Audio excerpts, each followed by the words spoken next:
بہت سے ایسے حضرات بھی ہوں گے جنہوں نے ان کی زیارت فرمائی ہے. ان کے والد بزرگوار تھے حضرت مولانا اسماعیل صاحب رحمۃ اللہ علیہ. ضلع مظفر نگر میں قصبہ ہے جھنجھانا، وہاں کے رہنے والے تھے اور بہت ہی ولی صفت آدمی تھے، بڑے اللہ والے تھے. جلد و نما میں ان کا شہرہ ہو گیا اور لوگ ان کی زیارت ملاقات کے لیے اور ان سے دعائیں کرانے کے لیے آنے جانے لگے. مولانا زیادہ مقبولیت سے گھبراتے تھے تو وہاں سے سفر کر کے دہلی تشریف لے آئے اور یہ مسجد بنگلے والی یہ ایک نواب صاحب تھے، وہ ان کی بنائی ہوئی تھی اور اس مسجد کے ساتھ جہاں آج ہال بنا ہوا ہے وہاں ان کا بنگلہ بنا ہوا تھا. اس واسطے اس کو بنگلے والی مسجد کہتے ہیں. وہ نواب صاحب بادشاہ کی سسرال کے لوگوں میں سے تھے تو وہ وہاں رہا کرتے تھے، اس واسطے اس کو مسجد بنگلے والی کہتے ہیں. تو حضرت مولانا اسماعیل صاحب رحمۃ اللہ علیہ نے اس مسجد کی خدمت اپنے ذمہ لے لی اور گمنامی کی زندگی گزارنے لگے. انقلاب آیا، ملک انگریزوں کے ہاتھ میں چلا گیا، لوگوں کے خلاف مقدمات دائر ہوئے. تو یہ مرزا ثریا جہاں بادشاہ کی سسرال کے لوگوں میں سے تھے، ان کے خلاف بھی مقدمہ دائر ہوا اور اس میں فیصلہ یہ ہوا کہ ان کو پھانسی دی جاوے اور ساری زمین جائیداد ان کی ضبط کر لی جاوے. اس حکم کے بعد وہ بہت گھبرائے، مارے مارے پھرے جگہ جگہ لوگوں سے دعائیں کراتے ہوئے اور سفارشیں اٹھاتے ہوئے. ایک مجذوب نے کہا، ارے کہ کہاں مارا مارا پھرتا ہے، اپنی مسجد کے ملا سے مل لے، ان کے پیر پکڑ لے. تو نواب ثریا جہاں صاحب تشریف لائے اور آتے ہی مولانا کے پیروں میں پڑ گئے اور پیر پکڑ لیے. مولانا حسن کہہ رہے ہیں کہ حجی نواب صاحب کیا بات ہے کیا بات ہے، لیکن وہ کسی طرح چھوڑنے کو تیار نہیں. اور انہوں نے عرض کیا کہ حضرت دعا فرما دی. تو حضرت مولانا رحمۃ اللہ علیہ نے فرمایا کہ دعا تو میں کر لوں گا، لیکن جتنی تمہاری زندگی غلط ہے اس پر سچے دل سے توبہ کر لو. ان کے ہاں گانا بجانا، رنڈی بھروے، شراب کباب ساری چیزیں موجود تھی. تو انہوں نے سچے دل سے توبہ کی اور سب کو چلتا کر دیا. تو یہ کہا ہے کہ تھوڑے دن کے بعد حضرت مولانا نے ان کے لیے دعا فرمائی. تو تھوڑے دن کے بعد یہ اطلاع ملی کہ ان کو پھانسی تو نہیں دی جائے گی، لیکن زمین اور جائیداد ان کی سب ضبط کر لی جائے گی. لیکن پھر اور دعائیں ہوتی رہی، توجہات ہوتی رہی، تو بالکل یہ فیصلہ ہو گیا اور وہ بے قصور ثابت ہو گئے اور یہ فیصلہ ہو گیا کہ نہ پھانسی دی جائے گی اور نہ زمین جائیداد ان کی ضبط ہو. تو اس مسجد کی خدمت کرتے رہے حضرت مولانا اسماعیل صاحب رحمۃ اللہ علیہ. بہت تنہائی کی جگہ تھی، اب تو چاروں طرف عمارتیں بن گئی.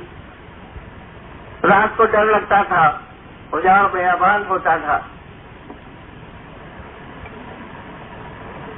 ہمارے میوات کے لوگ دلی میں محنت مزدوری کے واسطے آیا کرتے تھے اور آتے جاتے وہاں مڑ جاتے.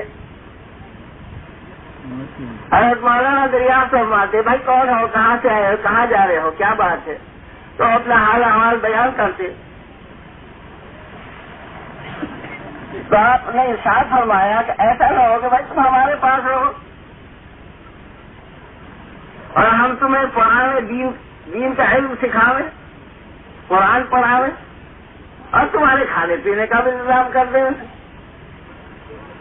تو راضی ہو گئے کہ سبحان اللہ, ہمیں اور کیا چاہیے. چنانچہ ایک مکتب کی شکل بن گئی اور میوات سے ایک جوڑ اور تعلق پیدا ہو گیا حضرت مولانا اسماعیل صاحب رحمۃ اللہ علیہ کا. جب ان کا وصال ہو گیا تو ان کے بڑے بیٹے حضرت مولانا محمد صاحب رحمۃ اللہ علیہ وہ امام بنے اور مسجد کے خادم بنے. انہیں بھی تعلق میواتیوں سے ہو گیا تھا, باپ کے شاگرد تھے اور خود ان کے اپنے شاگرد تھے. میوات کے انہوں نے سفر کیے اور انہیں مسجدیں بنانے کا شوق تھا. چنانچہ کئی گاؤں کے اندر انہوں نے مسجدیں بنوائی اور یہ تعلق رب اور مضبوط ہوتا چلا گیا. جب مولانا محمد صاحب رحمۃ اللہ علیہ مرد وفات میں تھے تو حضرت مولانا ریاض صاحب رحمۃ اللہ علیہ ان کی عادت کے واسطے اور ان کی خدمت کے واسطے سہارنپور سے آئے ہوئے. حضرت مولانا ریاض صاحب رحمۃ اللہ علیہ سہارنپور سے فراغت حاصل کرنے کے بعد وہاں معین مدرس کے طور پر ہو گئے تھے, چھوٹے مدرس بنا دیے گئے. تو دہلی والوں نے جب یہ دیکھا کہ بھائی مولانا محمد صاحب تو چل بچے, اب اس مسجد کی خدمت کے واسطے کوئی ہونا چاہیے,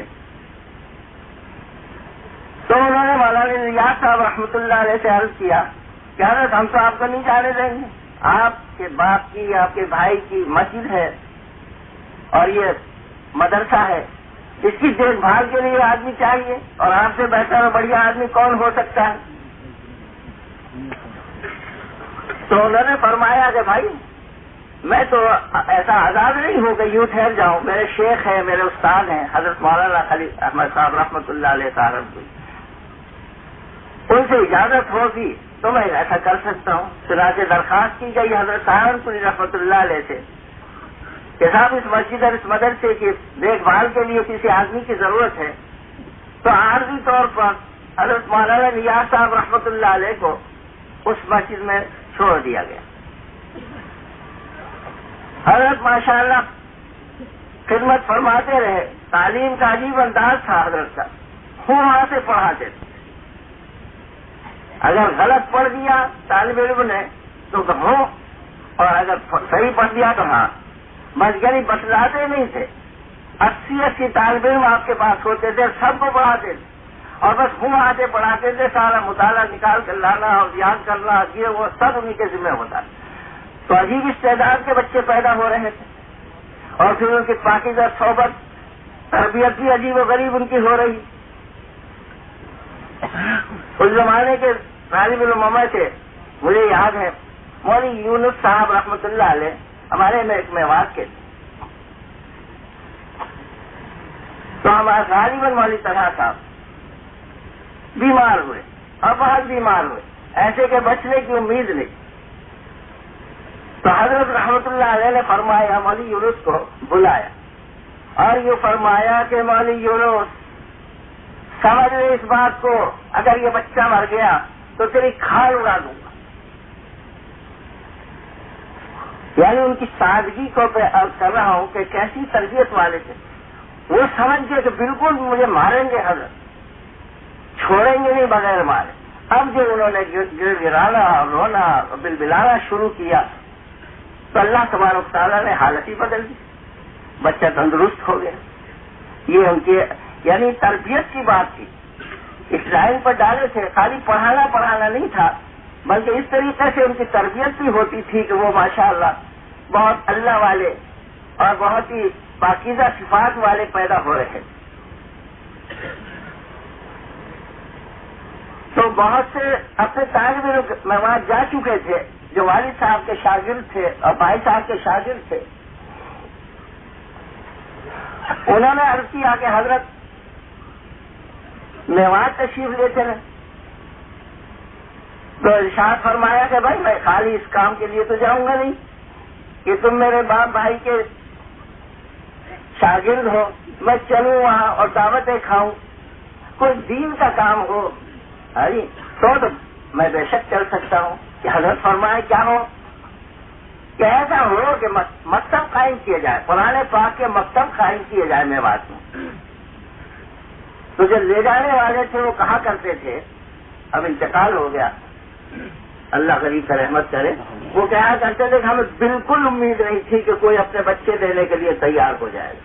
اس لیے کہ وہ سمجھتے تھے چھوٹا بچہ ہے, اس کے ذمہ کچھ کام ہے, اور اس سے چھوٹے بچوں کو کھلانا ہے, بکری چرانا ہے, گائے چرانا ہے, پھر ہل جوتنا ہے, پھر گھر کی کاری کا دیکھنا ہے. تو وہ سمجھتے تھے کہ انہیں کہاں فرصت اس بات کی کہ وہ مکتب کے لیے طالب علم دیں گے. لیکن حضرت نے ارشاد فرمایا تھا, ہمت کر کے اللہ سے مانگتے ہوئے چلے گئے اور پہلے ہی سفر میں 3-4 جگہ مکتب قائم ہو گئے. ان مکتبوں کے لیے قرآن شریف پارے اور چھوٹا سا وظیفہ مدرسین کا وہ وہاں نظام الدین سے جایا کرتا تھا اور باقاعدہ رجسٹر تھے اور ہر مہینے کی کارگزاری خانگی کا نقشہ بن کر آیا کرتا تھا اور امتحان لینے والے امتحان لینے جایا کرتے تھے. اور تھوڑے عرصے میں 300 سے زیادہ مکتب قائم ہو گئے. مکتبوں کا سلسلہ بڑھتا آنا شروع ہو گیا اور حضرت جو چاہتے تھے کہ اللہ کا دین دنیا میں چمکے اور پھیلے اور بددینی دنیا سے ختم ہو, اس کے ذریعے سے چاہنے لگے کہ یہ ہو جائے, لیکن ان میں ہوتا ہوا نظر نہیں آیا. ایک مرتبہ تشریف لے گئے ہوئے تھے ذمہ وار, ایک بچہ پیش کیا گیا جو قرآن حافظ ہو چکا تھا, لیکن ماحول گندا اور غلط تھا. اس وقت بھی وہ دھوتی باندھے ہوئے تھا, کان میں اس کے بالیاں تھی, ہاتھ میں چاندی کے کڑے. تو حضرت مولانا ریاض صاحب رحمۃ اللہ علیہ سمجھے جو ہو جب تک ان کو اس گندے غلط ماحول سے نہ نکالا جائے گا اس وقت تک ان کی تربیت مشکل ہے اور ان میں دین آنا بہت مشکل ہے, خالی اس پر نہیں ہوگا. چنانچہ حضرت رحمۃ اللہ علیہ نے وہاں سے جماعتوں کا نکالنا شروع فرمایا. اس سے پہلے خود ہمارے مدرسہ کاشف المسیح حضرت نظام الدین اولیاء رحمۃ اللہ علیہ کے طالب علم جماعت میں جایا کرتے تھے اور جو اللہ کا فضل ہے کہ اب تک وہ سلسلہ جاری ہے. ہر جمعہ رات کو جانا اور جمعے کو واپس آنا, یعنی چھٹی کا وقت جو بیکار گزار دیتے ہیں اس کو اس طرح سے گزارنے پر راضی ہو جانے کی بجائے ان کا اس میں لگاتے تھے کہ دین کی محنت میں لگے. چنانچہ برابر جماعتیں جاتی رہا کرتی تھی, طالب علم بھی جاتے تھے اور ہم بھی جماعتیں بھیجا کرتے تھے. ایک دن بارش ہو رہی تھی, ہلکی ہلکی بارش ہو رہی تھی, ہم نے چھٹی کر دی. اصل کے بعد جماعتیں جانے کا معمول تھا, ہم نے چھٹی کر دی. حضرت تشریف لائے اسی حجرے میں جس میں آج کل میں ہوتا ہوں, اسی میں میں اس وقت سے تھا. تو حضرت تشریف لائے, بھائی جماعتیں چلی گئی. تو میں نے عرض کیا کہ حضرت جماعتیں تو آج رخصت نہیں کی. کیوں؟ جی بارش ہو رہی ہے. تو کھڑکی کھولوا کر جب کہا کہ دیکھو سڑک پر نظر ڈالو, کوئی آ جا تو نہیں رہے آدمی. میں نے عرض کیا حضرت آج جا تو رہے ہیں, آدمی پیدل بھی جا رہے ہیں, سواری سے جا رہے ہیں, ٹانگوں میں جا رہے ہیں, موٹروں سے جا رہے ہیں. کہ اللہ کے بندو, دنیا والوں نے اپنا دنیا کا کام نہیں چھوڑا, تم نے دین کے کام کو چھوڑ دیا. یعنی محنت مجاہدے کی عادت نہیں, دین کے وہاں سے. دنیا کے لیے تو 1000 تکلیفیں اٹھا لیں گے, لیکن اللہ کے دین کے لیے تکلیف اٹھانا بھاری اور مشکل. چنانچہ اسی وقت پھر میں نے جمع کیا اور الحمدللہ جماعتیں اس وقت روانہ کی. اسی بوندہ بازی میں ایسی بارش نہیں تھی, اور بارش ہو بھی تو کیا بات ہے جی. جیسے دنیا والے اپنے کام کے لیے مستعد رہتے ہیں اور ہر حال میں اپنی جان پر جھیل کر اور تشریف لے جاتے ہیں. اسی طریقے سے دین کے واسطے بھی آسان ہے. حضرت کے بڑے سفر ہوئے معراج کے, پہاڑوں کا سفر بھی ہوا, میدانوں کا سفر بھی ہوا. سفر کرتے تھے, رات بھر بیل گاڑی میں حضرت کی چارپائی بچھا دیتے تھے اور اپنے اللہ والے ذکر کرتے ہوئے ساتھ ساتھ چلتے تھے پیدل. اور جناب اثر عشاء کی نماز پڑھ کر بیٹھے اور لیٹے گاڑی میں, اور فجر جہاں وقت ہوا وہاں پہنچ گئے. ایک مرتبہ پہاڑ اوپر کا سفر تھا اور بڑے بڑے علماء فتح پوری کے اور مدرسہ مینیا کے حضرت کے ساتھ گئے تھے اس سفر. تو حضرت رحمت اللہ علیہ بہت ہلکے پھلکے بدن کے تھے. ہم بھی جب کبھی گشت میں اور شہر میں جانے کا اتفاق ہوتا تھا تو حضرت رحمت اللہ علیہ کے ساتھ چل نہیں پاتے تھے, دوڑنا پڑتا تھا, اور وہ چلتے تھے اور ہم دوڑتے تھے. تو ہمت کر کے حضرت رحمت اللہ علیہ کا فٹافٹ گھاٹی میں چڑھ کر اور پہاڑ کے چوٹی پر جا کر اور نفلوں کی نیت باندھ لی, نماز پڑھنے لگے. اور وہ بیچارے ہاتھ سے کانپتے ہوئے پہنچے, پسینوں میں شراب ہو اور گھبرائے ہوئے. تو حضرت رحمت اللہ علیہ نے سمجھ لیا ان کا حال, تو یہ نہیں فرمایا کہ بھائی تمہیں تکلیف ہوئی ہے, ایسا نہیں فرمایا, بلکہ حضرات صحابہ کرام رضی اللہ تعالیٰ اجمعین کے واقعات بیان کرنے شروع کر کہ کیسی کیسی بھوک اور کیسی کیسی پیاس اور کیسے کیسے پیدل کے سفر اور کیسے کیسے پیروں میں چیتڑے باندھنا اور کیسے کیسے ان حضرات نے سفر کی. تو دیکھتے دیکھتے ان کے چہرے بدل گئے, جو غم اور غصہ ان کے دلوں میں آ رہا تھا, اور بڑے خفا ہونے کو تیار تھے. اگر ذرا بول پڑتے, دوسری بات حضرت مزاج پھرسی کر دیتے تو شاید وہ کہہ بیٹھے کہ جی اچھی مصیبت پہ ڈال دیا آپ نے تو. لیکن جب حضرات صحابہ کرام اولیاء اللہ کے واقعات سنانے شروع کیے تو وہ خود شرمندہ ہونے لگے کہ اللہ اکبر, ہمیں تو آج ہی یہ نوبت آ رہی ہے, ان کی تو ساری عمریں اسی طریقے سے اللہ کے دین کے لیے محنت اور مجاہدے کرتے گزر گئی. تو میرے دوست اور بزرگوں, حقیقت یہ ہے کہ اس کام کی بنیاد محنت اور مجاہدے پر ہے.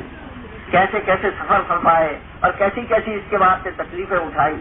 ہماری پیدل جماعتیں یعنی ضلع الور سے اور ضلع بھگت پور سے پیدل چلا کرتی.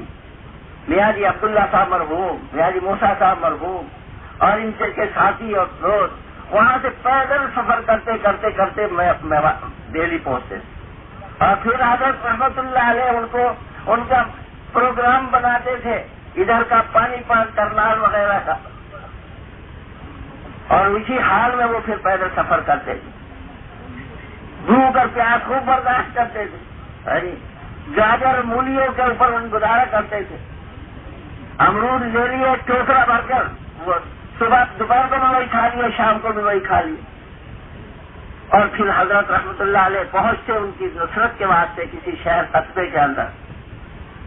وہ سمجھتے تھے کہ شاید اب چھٹی مل جائے گی, پھر ترغیب دیتے اور سمجھاتے ہیں بجاتے ہیں, فضائل بیان کرتے ہیں اللہ کے راستے کے اور محنت اور مجاہدے کے, پھر تیار ہو جاتے ہیں وہ اگلے جمعے تک کے بعد.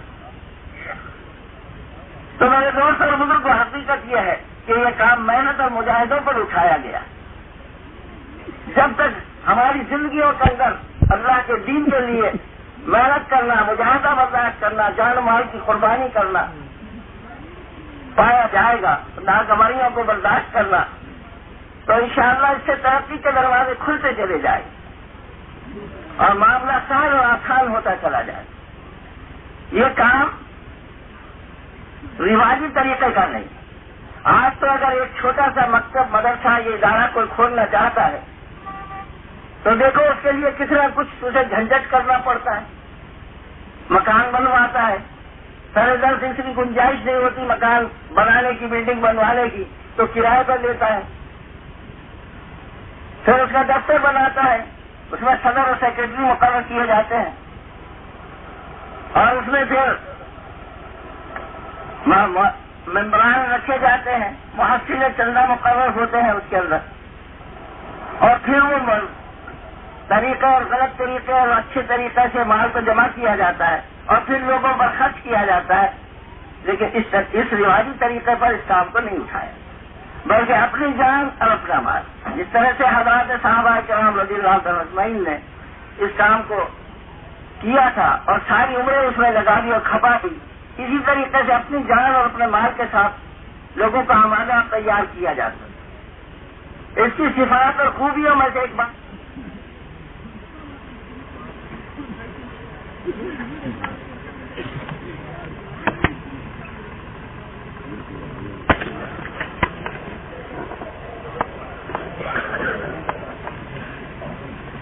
اس کام کے سلسلے میں مولانا یوسف صاحب کچھ کم مجاہدے برداشت نہیں،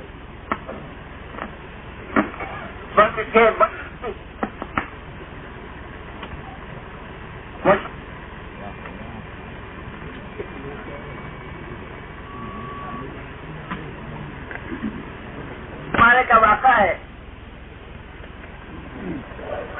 کہ کھانے کے واسطے کچھ نہیں اور بھوک ستا رہی تھی، تو ایک حجرے میں ایک لکڑی کا صندوق رکھا رہتا تھا، اس کے اندر آٹا ڈال دیا جاتا تھا، وہ ختم ہو چکا تھا۔ تو حضرت مولانا یوسف صاحب رحمۃ اللہ علیہ کا جب طالب علمی کا زمانہ تھا تو تنکے سے ریخوں میں سے آٹے کو نکالا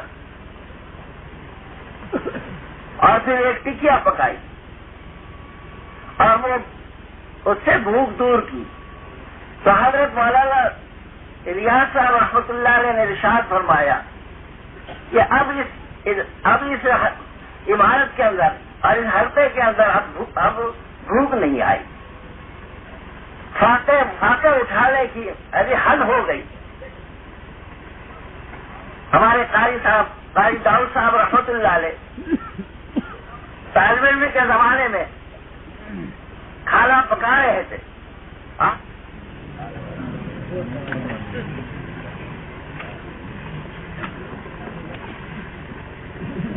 ان کا جب طالب علمی کا زمانہ تھا تو انہوں نے بتلایا کہ روٹی پکانے کی باریاں لگتی تھی، چنانچہ آج تک بھی ہمارے مدرسے میں طالب علم روٹیاں پکاتے ہیں۔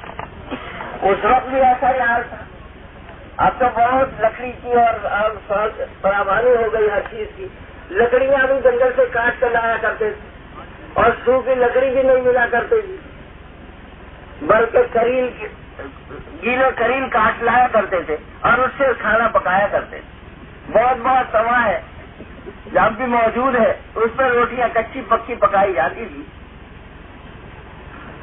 اور کوئی چیز ایسی نہیں تھی سر چھپانے کی، ایک ٹین کی چادر تھی جو توے کے اوپر تھی۔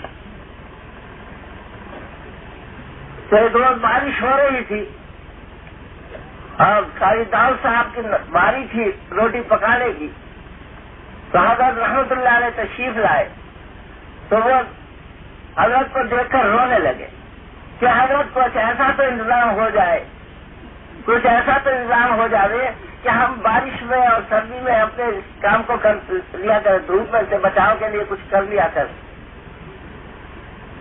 تو یہ ارشاد فرمایا کہ داؤد عمارتیں تو بہت بن جائیں گی، تھوڑے مجاہدے کی بات ہے، تھوڑا جھیلنے کی بات ہے، جھیلنے پر دروازے کھلتے ہیں۔ تو میرے دوست اور بزرگوں، حقیقت یہ ہے کہ اس کی بنیاد محنت اور مجاہدے کے اوپر ہے۔ ہمارے دوستوں کے اندر جتنی یہ صفت باقی رہے گی انشاءاللہ اتنی ترقی ہوتی چلی جائے گی۔ اس کے خصوصیات میں سے یہ بھی ہے کہ بھائی اس میں اختلافی چیزیں نہیں، نہ سیاسی نہ مسلکوں کی۔ سیاست سے بھی اس کے بہت بچایا گیا، سیاسی اختلافات سے بھی، اور اسی طریقے سے مسلکوں کے اختلاف سے بھی بہت بچایا گیا۔ ملک تقسیم ہو رہا تھا، بڑے ذمہ دار حضرات تشریف لائے حضرت مولانا یوسف صاحب رحمۃ اللہ علیہ کے پاس، اور یوں کہا کہ میوات چل کر ذرا یوں کہہ دیجیے گا کہ بھائی یہاں ہی رہو اور دوسری جگہ نہ جاؤ۔ تو حضرت رحمت اللہ علیہ نے ارشاد فرمایا کہ یہ بول تو سیاسی ہے، ہم نے تو یہ آج سے آج تک یہ دعویٰ کیا ہے اور ایسا کہہ رہے ہیں کہ آپ سیاست میں دخل نہیں دیتے اور اس کے ساتھ ہمیں دلچسپی نہیں ہے، یہ بول تو سیاسی ہے کہ ایک جگہ رہو دوسری جگہ نہ جاؤ۔ تو دیکھو کتنی گہری نظر تھی کہ اگر اس طریقے کی بات کہہ دی جاتی جو اور دوسروں کے نزدیک بالکل معمولی سی بات تھی تو کتنا بڑا فتنہ ہو جاتا اور دوسرے جگہوں پر کیسے کام کے بند ہونے کی شکلیں پیدا ہو جاتی۔ ہمارے حاجی عبد الجبار صاحب مرحوم تھے، اہل حدیث حضرات میں تھے اور خوب کام کے اندر دلچسپی لیتے تھے اور بہت پھرتے تھے۔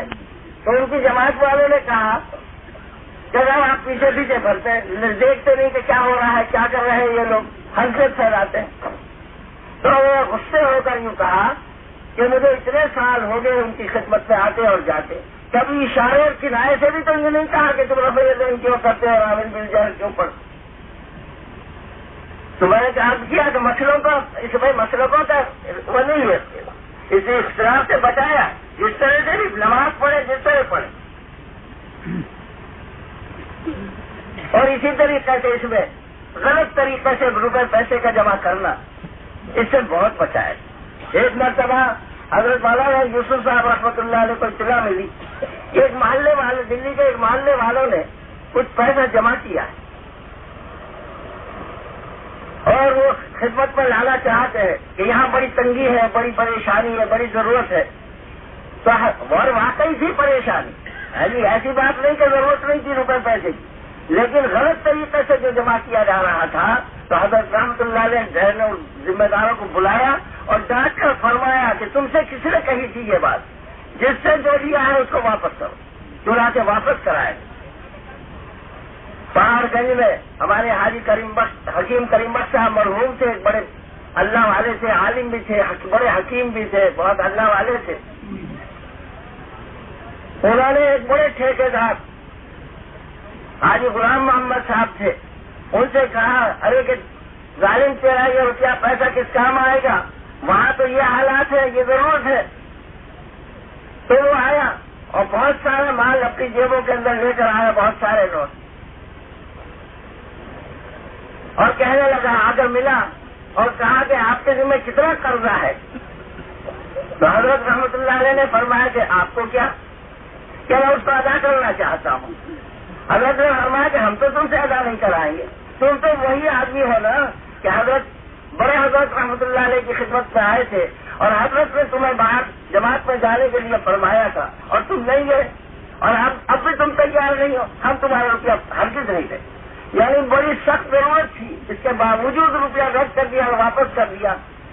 یعنی کہنے والا یہ کہہ سکتا ہے کہ یہ اللہ کی مدد ہے، ہم تھوڑے جیسے ماننے کے بعد اللہ کی مدد آ گئی، غیب سے یہ ہو گیا وہ ہو گیا، لیکن حضرت